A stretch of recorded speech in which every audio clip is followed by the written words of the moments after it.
Assalamualaikum warahmatullahi wabarakatuh. Bertemu lagi dengan saya Herman Jampek. Kali ini saya akan membahas tentang cara mengendalikan nafsu. Cara mengendalikan nafsu. Tapi sebelumnya, seperti biasa, yuk mari kita ngopi. Ngobrol perihal iman, ngobrol perihal Islam.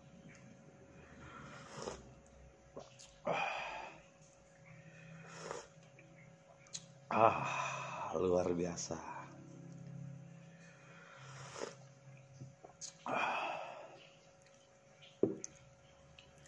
Mungkin ini video yang banyak ditunggu.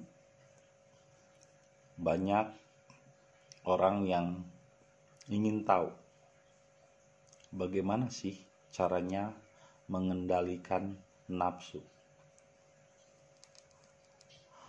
Karena mungkin banyak juga orang yang pikirannya pengen tahu cara mengendalikan nafsu. Tapi hati-hati.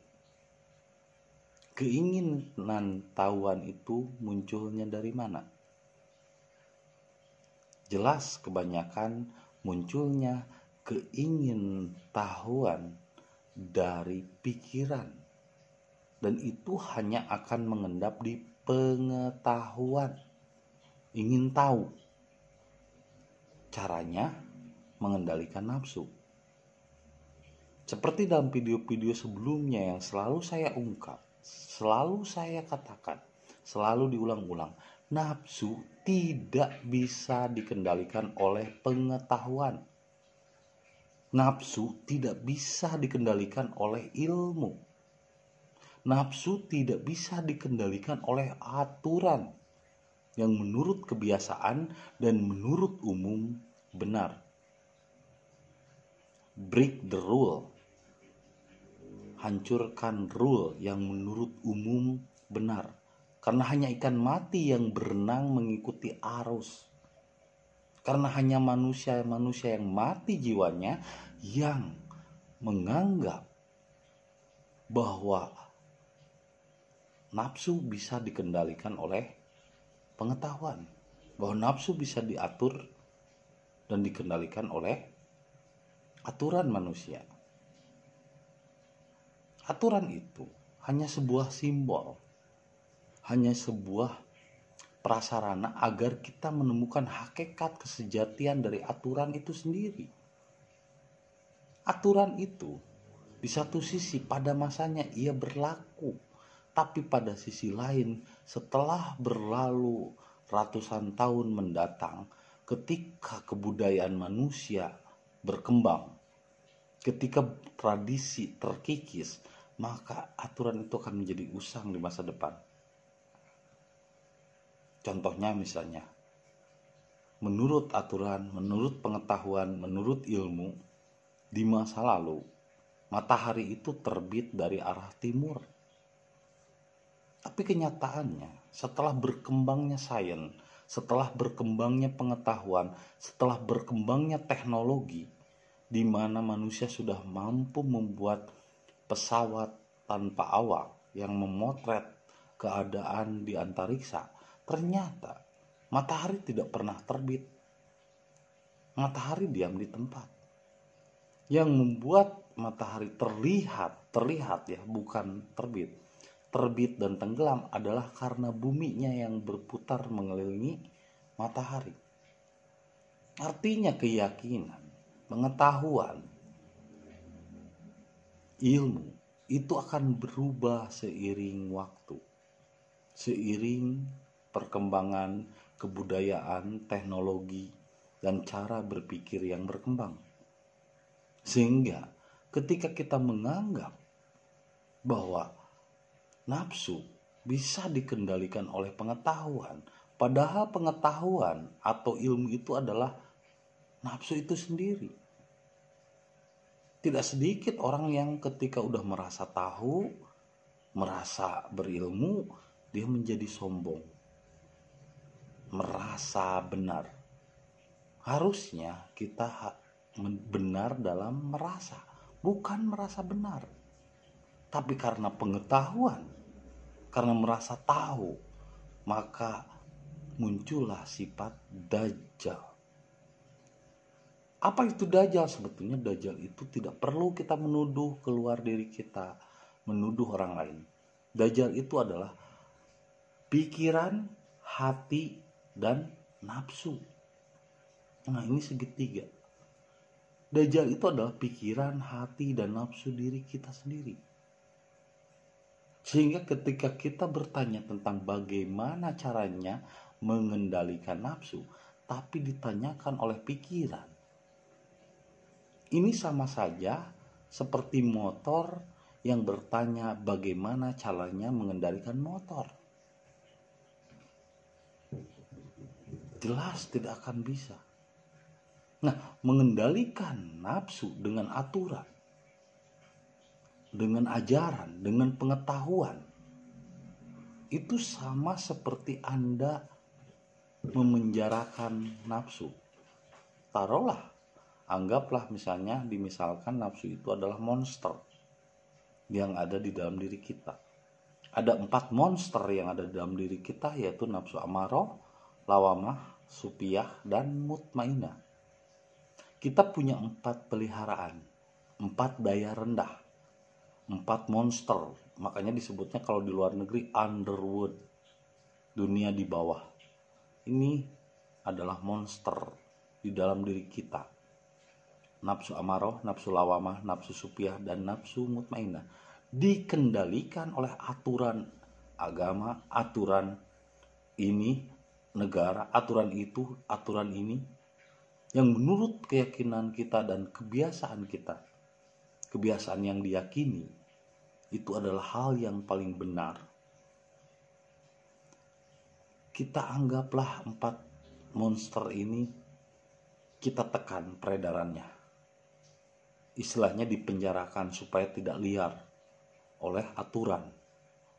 Istilahnya monsternya, monster ini, monster benda dipenjara, monster tumbuhan dipenjara, monster hewan dipenjara oleh kita, monster jasmani dipenjara.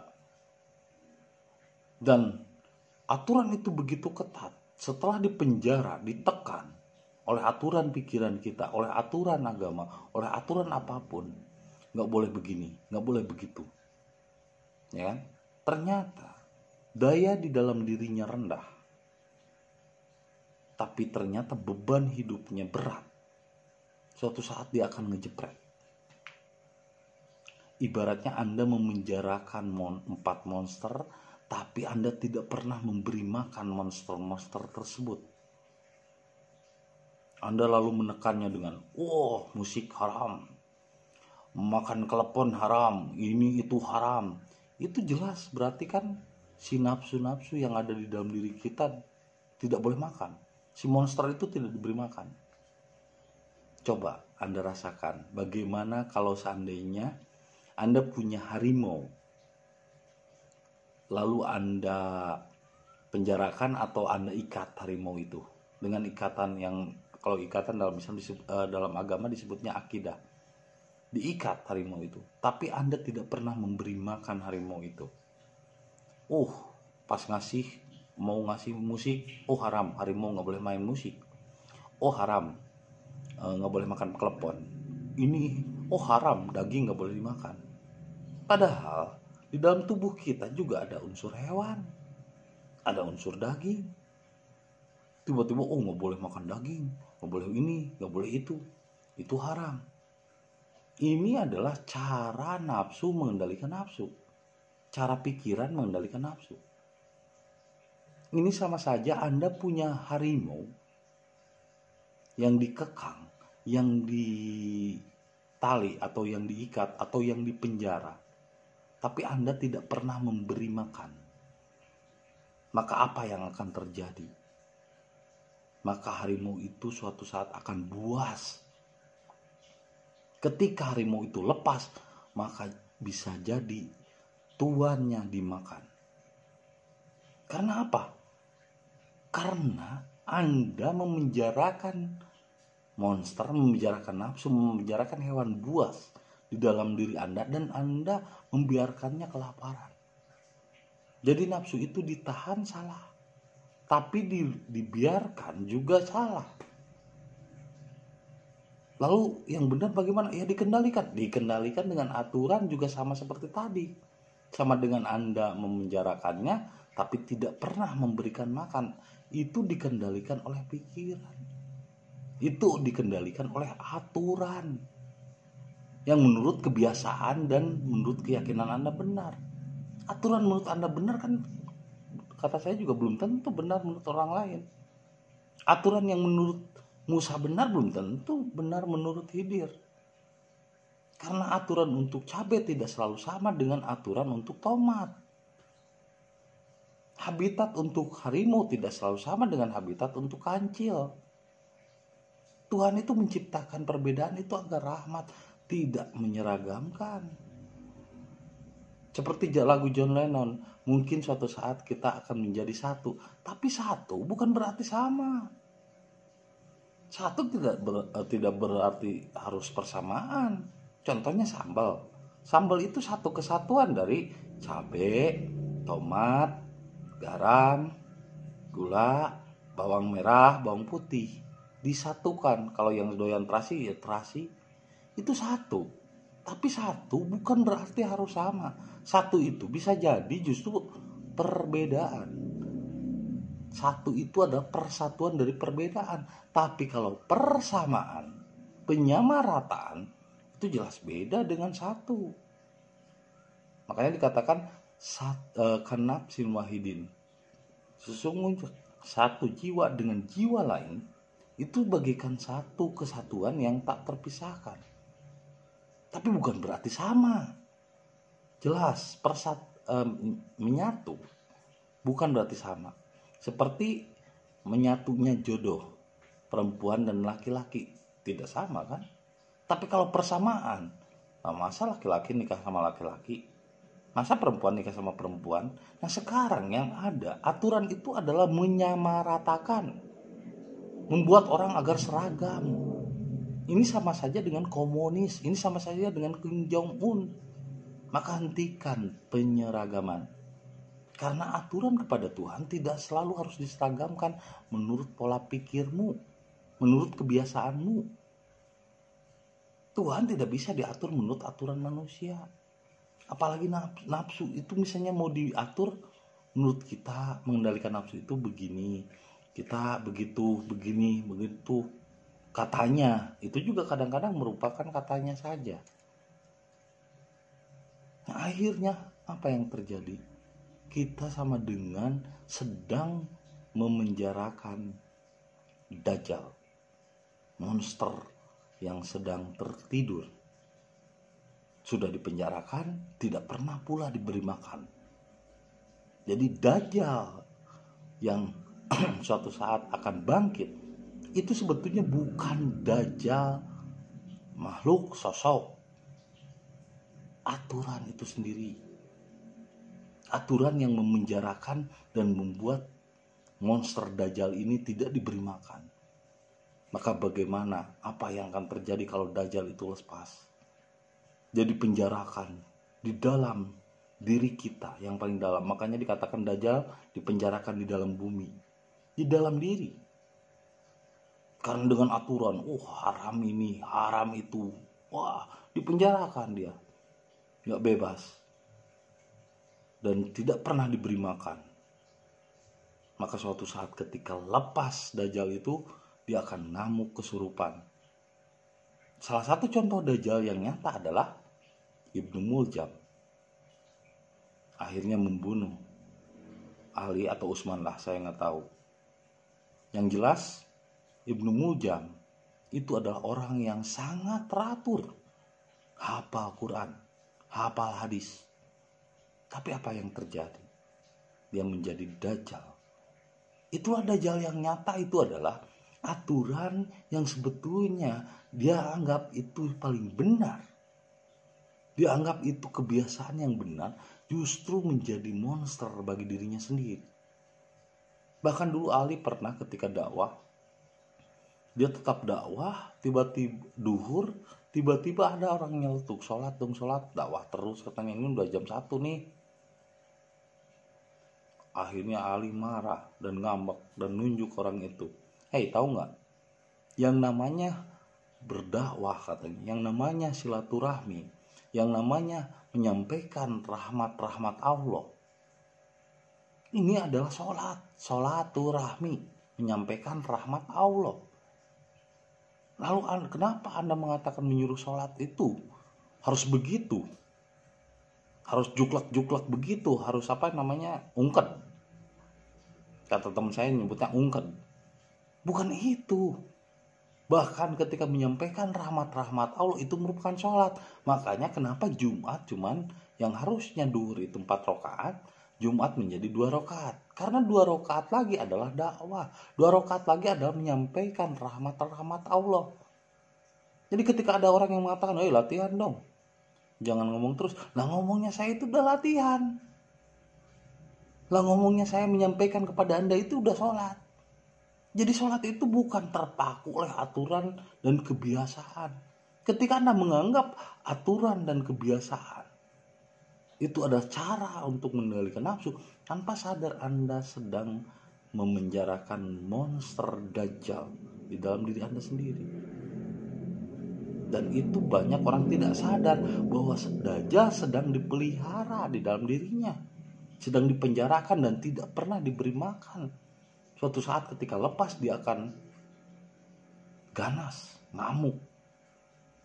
Nah, saya bertugas untuk membunuh sifat-sifat Dajjal yang ada di dalam setiap diri. Bukan hanya di dalam diri Anda, di dalam diri saya juga pasti ada sifat itu. Tapi dengan cara apa Dajjal itu bisa terbunuh? Dengan cara apa nafsu-nafsu itu bisa dikendalikan? Cuman satu jawabannya. Berserah diri, yaitu Islam atau Dharma. Dengan cara berserah diri.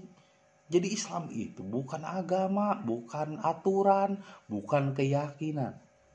Surrender. Berserah diri itu tanpa syarat, bro. Kalau pakai syarat bukan berserah diri namanya. Syaratnya harus begini, syaratnya begitu, ya bukan berserah diri dong. Kalau pakai syarat. Menyerahlah kepada Tuhan tanpa syarat. Tapi tentu ada syariatnya, ada jalannya. Tapi saat menyerah tidak ada yang namanya aturan. Justru aturannya itu ditentukan oleh Tuhan itu sendiri. Justru Tuhanlah yang dapat dan hanya Tuhanlah yang bisa mengendalikan nafsu. Manusia tidak ada yang mampu mengendalikan nafsu. Jadi bagaimana supaya nafsu-nafsu di dalam diri kita terkendali? Jawabannya cuma satu, Islam. Dharma. Budi Dharma, berserah, jiwa yang berserah diri, atau dinul Islam. Jawaban cuma itu kok, simpel. Tapi ternyata pelaksanaan Dharma itu gak semudah itu. Pikiran selalu saja menghalangi, tapi harus begini, harus begitu, aturannya begini, aturannya begitu, ya. Tanpa sadar sebetulnya dia sedang memelihara Dajjal di dalam dirinya. Jadi cara mendamaikan nafsu yang ada di dalam diri Anda tidak diperangi dengan aturan, tidak dipenjarakan oleh aturan, apalagi dengan aturan yang sangat ketat, haram ini haram itu, tidak pernah diberi makan nafsunya. Ya perumpamannya tadi lah, Anda memelihara harimau, memenjarakannya, mengikatnya, tapi Anda tidak pernah memberi makan harimau tersebut. Apa yang akan dilakukan harimau itu? Harimau itu akan dendam. Bahkan suatu saat kalau seandainya Anda lengah, dia akan menerkam Anda. Begitupun nafsu yang ada dalam diri Anda. Nafsu itu juga makhluk. Kalian harus berdamai dengan nafsu kalian sendiri. Nafsu itu dibunuh salah. Karena itu juga kendaraan diri Anda. Ditekan juga salah. Jadi Anda harus berdamai dengan diri Anda sendiri. Maka serahkan semuanya kepada Allah. Jangan kau kendalikan menurut akal pikirmu. Karena nafsu tidak bisa dikendalikan oleh akal. Nafsu tidak bisa dikendalikan oleh nafsu itu sendiri. Anda mengendalikan nafsu menurut aturan yang menurut kebiasaan dan aturan menurut Anda benar, belum tentu itu dapat mengendalikan nafsu. Malah justru yang ada, Anda sama dengan memenjarakan nafsu dan tidak pernah memberi makan nafsu. Suatu saat dia akan berubah menjadi monster yang sangat ganas. Dan itulah Dajjal yang sesungguhnya. Saya hanya memberi peringatan. Karena sekarang ini banyak Dajjal yang sedang dipenjara dan siap keluar dari tubuh-tubuh orang yang sudah tidak sadarkan dirinya, tidak sadar Tuhannya. Maka berserah dirilah hanya kepada Allah, menyerahlah hanya kepada Allah. Jangan kepada aturan, jangan kepada agama, jangan kepada katanya. Menyerahlah hanya kepada Allah, dan Allah lebih dekat dari ulat lehermu. Tidak perlu kau cari keluar dirimu. Tidak perlu kau bertanya ke ulama, ke ustad, ke orang-orang yang kau anggap pintar. Kenapa dukun itu disebut orang pintar? Karena yang datangnya orang bodoh. Kalau setiap diri Anda mampu menjawabnya, jangan mencari Tuhan keluar diri Anda. Mencari Tuhan keluar diri Anda itu sama dengan seperti ikan mencari air, padahal dia sedang berenang di dalam air. Itu saja yang bisa saya sampaikan malam ini. Semoga menjadi inspirasi dan hidayah bagi kita semua. Terima kasih atas kesediaannya menonton video saya, dan saksikan terus video-video berikutnya. Assalamualaikum warahmatullahi wabarakatuh. Salam satu jiwa.